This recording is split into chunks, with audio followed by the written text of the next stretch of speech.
আমি সেই বাবা, ওরে আমার বাবা আমার থেকে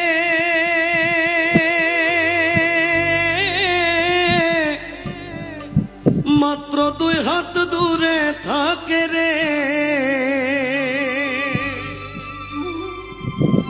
তবু আমি সেই বাবাকে একটিবার না দেখতে পাই। এমন দেশে থাকে বাবা দেখার সাধ্য নাই গো, এমন দেশে থাকে বাবা দেখার সুযোগ নাই। দেখা যায় বাবার কবর, নেওয়া যায় না খোঁজ খবর, এমন দেশে থাকে বাবায় দেখার সুযোগ নাই গো, এমন দেশে থাকে বাবায় দেখার সুযোগ